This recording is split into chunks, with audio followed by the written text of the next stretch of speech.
Programme में एक बार फिर खुश आमदीद। बात हो रही थी मौजूदा सियासी सूरत हाल की और ख़ास तौर पे नवाज शरीफ साहब की वतन वापसी, आगे का लायामल क्या होगा।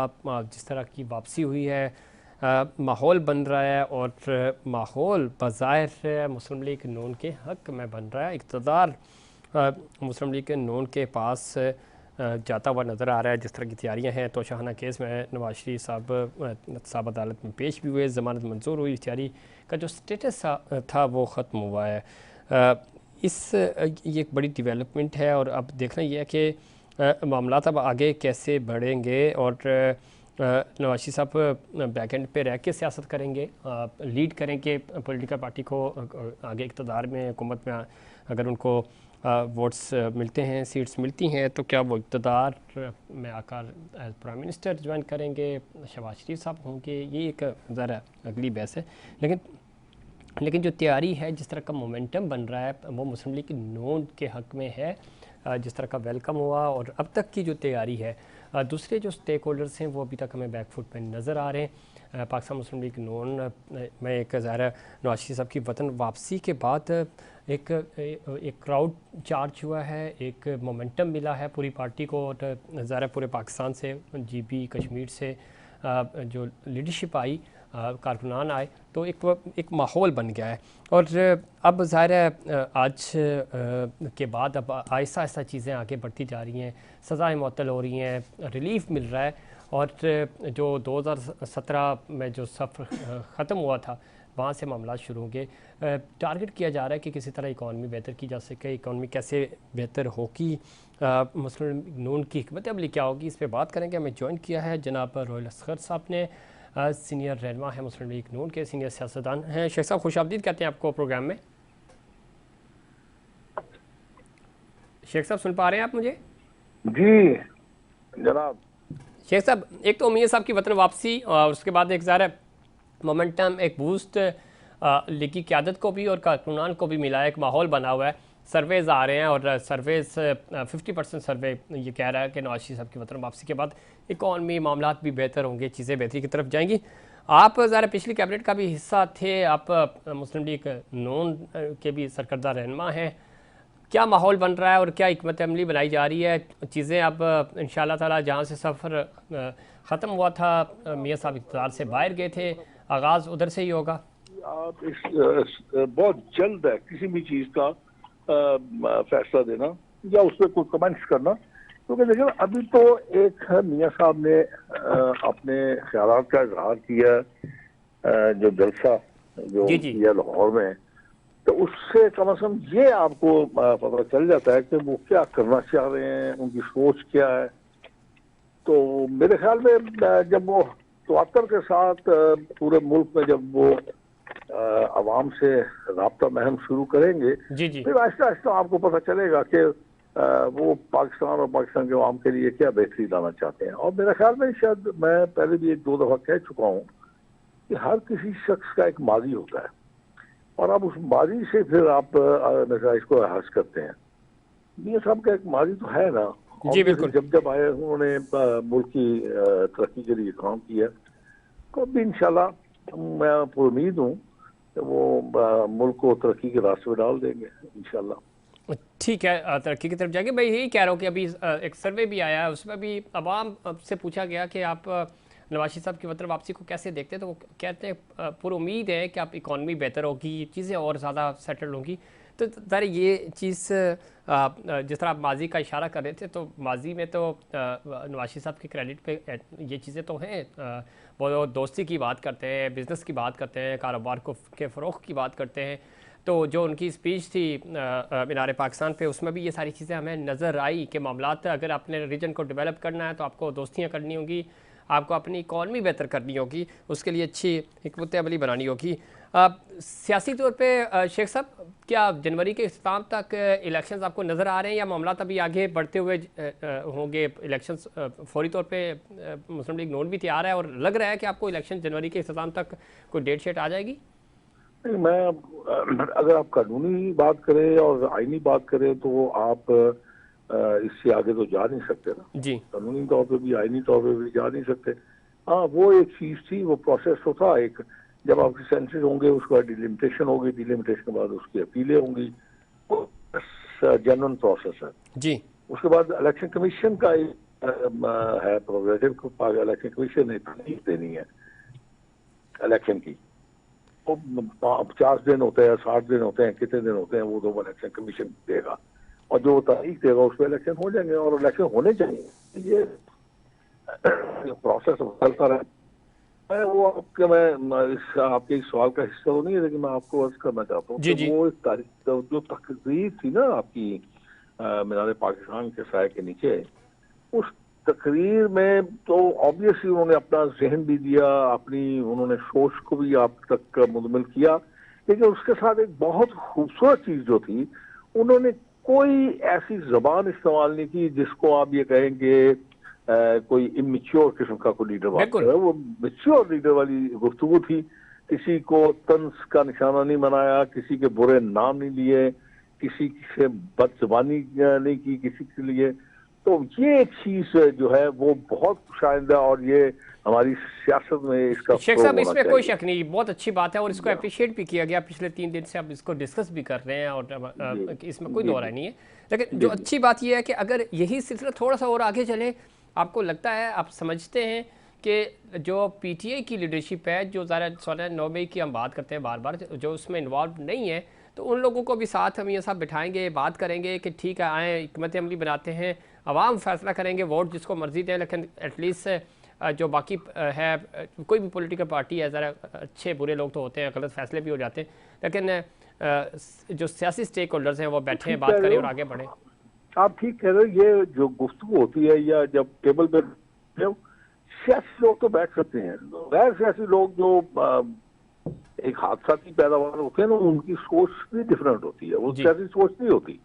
वो तकब्बर, अन्ना, और जो भी आप नाम दे रहे हैं, वो तहजीब और तमीज से बिल्कुल आरी होते हैं। तो उनके साथ क्या बैठ के आप बात करेंगे? जो मुल्क को नुकसान पहुंचाने के दर में हों, अपने इंस्टीट्यूशंस को तबाह करने के दर में हों, तो उनके साथ क्या बात होगी? पहले तो अपना एटीट्यूड ठीक करे ना, तो अपने आप को दुरुस्त करें शेख साहब, अपने। अब आपको नहीं लगता कि काफ़ी फ़र्क पड़ा है? नहीं जी, नहीं नहीं नहीं, नहीं फर्क फर्क नहीं पड़ा। वो एक पंजाबी पंजाबी आपको आती है? जी बिल्कुल आती है सर। वो एक पंजाबी की मिसाल है, घसोने नेड़े के रब नेड़े।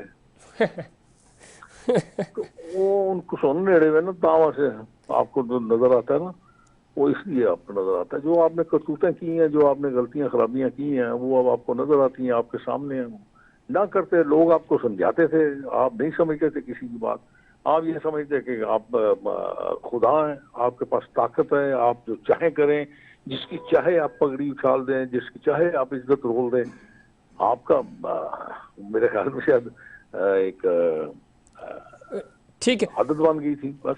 शेख साहब, ये तो रहा। अब दूसरी तरफ आपकी जो इक़्तिदार में थे आप, जब 16 महीने, तो पाकिस्तान पीपल्स पार्टी आपकी इत्तेहादी थी, पीडीएम से तो ज़रा वो बाहर निकल गए थे, तो वो भी नाला नज़र आ रहे हैं, नाखुश हैं, वो लेवल प्लेइंग फील्ड का मुतालबा कर रहे हैं। उनको लग रहा है कि शायद उनके साथ ज़्यादती हो रही है, तो सबको मिलाया जाएगा, जो कि असली तौर पर कल आपकी तरफ लीडरशिप कह तो रही है। ऐसा ऐसा नहीं है, ऐसा बिल्कुल नहीं है। जिस तरफ आप इशारा कर रहे हैं ना, मैं उनकी बात ही करता हूँ। जी आप जी क्योंकि सिंध में बैठे हुए ना, जी जी अब हर किसी को अपने में खौफ होता है ना, जो जी कुछ किया आपने उसका खौफ है। हम जैसे मियाँ साहब को पेशराई मिली है,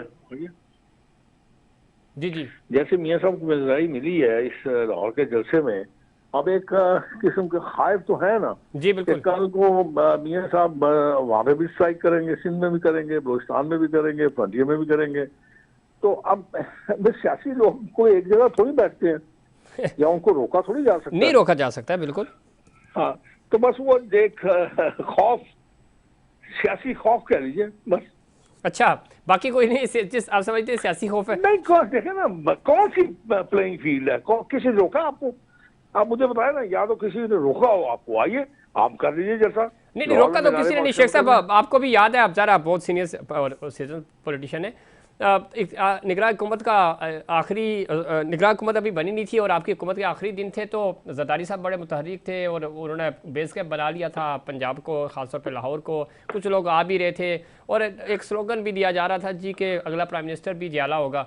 तो शायद थोड़ा सा सेटबैक हुआ, अभी हम पाकिस्तान पीपल्स पार्टी हमें बैकफुट पे नज़र आ रही है, तो शायद ये भी उनको एहसास नहीं हुआ तो कि आप मुझे मैं आपसे एक सवाल ये करता हूँ जी आपकी प्रोसेस से कि 16 महीने आप गोद में बैठे रहे, जी अगर इतने ही बुरे थे तो भाई छोड़ देते आप, उससे तो आप मजे ले रहे थे। सर, ये बात हम आपसे पहले पाकिस्तान पीपल्स पार्टी के जो नुमाइंदे थे उनसे हम कह चुके हैं ये बात कि अगर आपको जी इतने इतने दुख थे तो वो 16 महीने तो आपने साथ एंजॉय किए ना एक दूसरे के।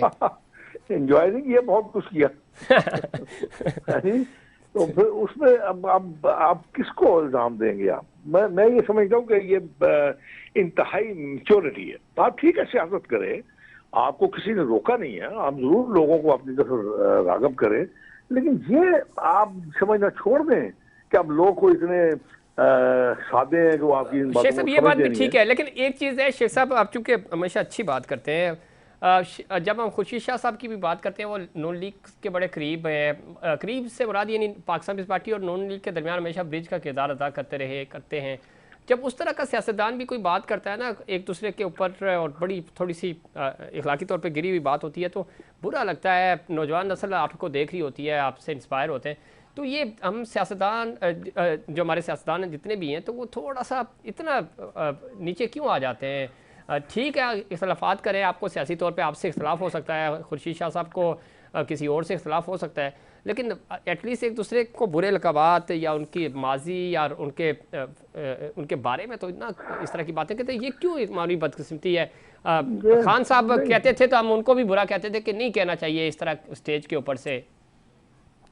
ये असल ये इक़्तिदार कमबख्त चीज ऐसी है, इसके लिए हम हर हद टाप जाते हैं। बस अगर यही सोच लें समझ लें कि आज अगर आप मुझे कह रहे हैं तो मैं भी गल आपको ये कहूंगा तो कितनी तकलीफ होगी जी। तो इसलिए मेरे ख्याल में, मेरा तो अपना ख्याल था, ज़ाती ख्याल था कि सियासत में मैच्योरिटी आनी चाहिए, सियासत में अखलाक और तमीज़ का फ़रोग होना चाहिए, लेकिन बदकिस्मती है पिछले 3-4 साल से इसका फुकदान रहा है। और आपकी बात बिल्कुल ठीक है, जो मैं कहूँगा लोग मुझसे वो सीखेंगे, तो इसीलिए मैंने उसका निशानदेही की थी ना, तकरीर की, मियाँ साहब की तकरीर की कि देखिए किसी को कुछ नहीं कहा, हालांकि इतनी तकलीफ में रहे जी, तकलीफें बर्दाश्त की, वालिद का जनाजा नहीं पढ़ सके, फिर बेगम का अपनी का जनाजा नहीं पढ़ सके या फिर दफना नहीं सके या खुद, तो बस इतनी तकलीफों के बावजूद उन्होंने किसी को कुछ नहीं कहा, तहजीब और तमीज से बात की, तो ये बातें सीखने वाली होती हैं। आपका क्या ख्याल है, दूर तवील से लोग आए होंगे तो क्या मैसेज लेके गए होंगे? यही लेके गए होंगे ना कि आप अखलाक से बात कीजिए। सर ये बर्दाश्त यही है ना कि अगले ने आपके बारे में क्या कुछ नहीं कहा, लेकिन आपने स्टेज से कुछ नहीं कहा, आज हम तारीफ कर रहे हैं इस चीज की। और लोगों को ये बात पसंद है ना जी। ये एक फिर सबसे बड़ी बात यह है कि आपने एक सोसाइटी में एक डिवीजन पैदा कर दी। जी बिल्कुल। कभी आपने सुना था कि आप इस तरह के जो बेहुदा हरकतें होती हैं सड़कों के ऊपर, कभी आपने कभी जलसों जुलूसों में ये देखा था? बिल्कुल ठीक कह रहे हैं आप शेख साहब, और ये जरा ये ना हमारी तहजीब का भी हिस्सा नहीं है। मैं वही अर्ज कर रहा हूँ ना, कौन सी तहजीब हमारी तहजीब तो बहुत अच्छी थी, बड़ों का ख्याल रखते थे, नौजवान जो थे वो तहजीब और तमीज का साथ नहीं छोड़ते थे, बड़े बूढ़े बच्चों से प्यार करते थे। अब तो वो फुकदान हो गया ना, बिल्कुल, वो तो अपने खतरनाक हद तक ले गए ना आप। तो शेख साहब जाते जाते बताइएगा, इलेक्शंस आपको जनवरी के इख्तिताम पे होते हुए नजर आ रहे हैं कि आप? मैंने आपसे अर्ज किया जी, मैंने आपसे अर्ज किया है कि कानून और आइन तो ये वो तो ठीक है जी, लेकिन ग्राउंड रियलिटीज क्या कह रही हैं आप? चूंकि इलेक्शन तो देखिए, इलेक्शन तो आपको करवाने पड़ेंगे अनटिल अनलेस के आपके पास कोई बड़ा कंक्रीट कोई ऐसा सही। लेकिन शेख साहब ये आपकी बात दुरुस्त है, लेकिन किसी को भी अभी यकीन ही नहीं है, ना कोई वो वैसी तैयारियां। आप जानते हैं कि हमारे इस पूरे खित्ते में इलेक्शन एक ईद की तरह मनाए जाते हैं। फिर मैं आपसे ये बात करता हूँ कि आपको याद होगा कि मियां नवाज शरीफ साहब नहीं आ रहे थे, मियां साहब आ क्यों नहीं रहे, मियां साहब आ क्यों नहीं रहे, मियां साहब आ गए, अब मियां साहब आ क्यों गए? सर मैं बताऊं एक बात छोटी सी जाते जाते कि वो आपके जो बाकी पॉलिटिकल स्टेक होल्डर्स है ना, उनको वही ये कह रहे हैं, और हम भी ज़रा ऑफ द रिकॉर्ड भी बात होती है, वो कहते हैं मियां साहब आ गए तो इसलिए तो इलेक्शन नहीं हो रहे कि शायद मियां साहब पहले अदालतों से चीज़ों से फ्री हो जाए फिर इलेक्शन हो। बड़ी सीधी सी बात है। तो ये ऐसा बिल्कुल नहीं है, ऐसा बिल्कुल नहीं है। देखें अभी बहुत वक्त पड़ा है, जनवरी कहाँ पे है, अभी अक्टूबर खत्म हो रहा है, नवंबर है, दिसंबर है, 2 महीने हैं। 2 महीने में जो भी होगा फैसला वो हो जाएगा, और उसके बाद मियां साहब ने इलेक्शन लड़ा। और फर्ज कीजिए अगर जनवरी तक इलेक्शन मियां साहब का फैसला नहीं होता तो इलेक्शन ना लड़ेंगे, लेकिन उसके बाद बाई इलेक्शन लड़ लेंगे कोई। सही। इनको हाँ नहीं ये इस बात का इल्म नहीं है ना। जी जी, नहीं मैं यही कह रहा हूँ कि आपके जो कुलीग्स पार्टी थी ना माजी में, जो इत्तेहादी थे, उन्हीं को इनसिक्योरिटी है। हमें तो मसला नहीं है, ठीक है इलेक्शन तो होने चाहिए, जब भी हो वक्त पे होनी चाहिए। बस वो ये आप दुआ कीजिए कि मियाँ साहब कराची में कुछ जलसा रख लें। सर ये आप एडवाइस करें उनको, तो कराची नहीं पूरे सिंध मैं में तो करें जरूर जलसे कहूंगा। सर। देखिए मैं सच्ची बात है कि मैं तो उनको पूरे पाकिस्तान का लीडर मानता हूँ। मैं ये नहीं कहता कि वो पंजाब के लीडर है या फ्रंटियर के लीडर है, वो पूरे पाकिस्तान के लीडर सर हैं तो यार। सिंध से निकाली उन्होंने सीटी है माजी में, ऐसी बात तो नहीं है कि कभी यहाँ से उनको वोट नहीं मिला, वोट पड़े हैं देखिए ना, हमेशा। मैं बड़ा हैरान हो रहा था कि इस लाहौर के जलसे में सिंध से बहुत तादाद में लोग शामिल हुए, फ्रंटियर से शामिल हुए, बलूचिस्तान से शामिल हुए, इवन गिलगित जी बल्तिस्तान भी से लोग कश्मीर आए से हुए थे। सारे पूरे काफिले आए थे, बिल्कुल ऐसा ही है। जी हाँ, जी हाँ। एक देखिए रेजिस्टेंस तो है पीपल्स पार्टी के लिए कराची में या इंटीरियर सिंध में, एक रेजिस्टेंस तो है। यही अब चीज़, उसको इसी चीज़ का शायद उनको खतरा भी है, इनसिक्योरिटी भी है। बहुत शुक्रिया जनाब। ऑब्वियसली जी जी, ऑब्वियसली शेख रोहिल यही असगर बात साहब, है। आपने प्रोग्राम में वक्त दिया, अगले प्रोग्राम में फिर हम आपको मुद्दों भी करेंगे। बहुत शुक्रिया। ये था हमारा आज का प्रोग्राम। उम्मीद करता हूँ नाजरीन आपको ये प्रोग्राम भी पसंद आएगा। मुझे और इनसाइड पाकिस्तान की पूरी टीम को दीजिए इजाज़त, अल्लाह के बाद।